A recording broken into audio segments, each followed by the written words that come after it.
I, Rahul Deshmukh, swear in the name of God that I shall speak the truth, the whole of the truth, and nothing but the truth.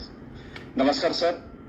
Washim सारख्या आकांक्षित जिल्ह्यामध्ये मी कृषी पर्यटन केंद्र चालवतोय आणि माझ्यासारखे जवळपास 30-35 उद्योजक विदर्भामध्ये जे ऍग्रिकल्चर इकॉनॉमी आहे तिथे कृषी पर्यटन केंद्र चालवत आहेत.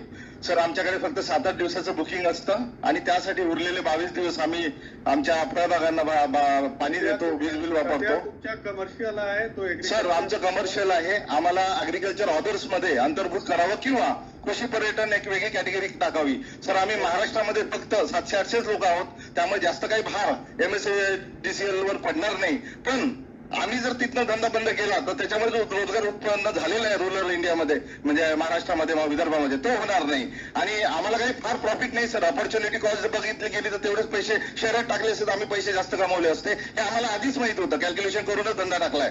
पण तरी सुद्धा काहीतरी सामाजिक आम्हाला कामं तिथं करायचे होते, रोजगार निर्मिती करायची होती आणि थोडंसं इकॉलॉजिकल कन्झर्वेशन करायचं होतं या भावनेने सर केलंय. तुमच्याकडे किती लोक एम्प्लॉयड आहे? सर, माझ्याकडे 6 लोक फुल टाइम पगारी आहेत आणि जसे लागले तसे आम्ही 7-8 लोक घेत असतो. पण हे सगळं काही त्या 7-8 दिवसाच्या बिझनेसवर सर चाललेलं आहे. नाही, मी काही तसं विचारत नाही. Yes sir. मला असं माहिती पाहिजे की तुमच्या टर्न ओव्हर किती आहे वर्षाची? सर, माझं टर्नओव्हर 12 लाखाचा येतो आहे. इथे कारंजा लाड म्हणून तालुका आहे, तिथे वाशिम जिल्ह्यामध्ये मी करतो आणि त्यामध्ये कुठेतरी जेमतेम मी लॉस मेकिंग नाहीये पण जेमतेमच प्रॉफिट होतोय आणि ते मोटिवेशन काही राहिलं नाही. म्हणजे माझ्या कारचं डिझेल निघत नाही तिथं जायचं झालं तर मग एम्प्लॉई लावून तर तुम्हीच निपटवते कार्यक्रम, कारण माझं वीज बिल पण इकडं मला भरावं लागतं, बाकीचे पण ओव्हरहेड्स आहेत. रिसोर्स प्लॅनचे सर आम्हाला ग्रामीण भागामध्ये रिसोर्सेस मिळत नाही, चांगले ट्रेन लोक, हे बाकी अडचणी आहेत, ह्या तुमच्याशी संबंधित नाही आहेत.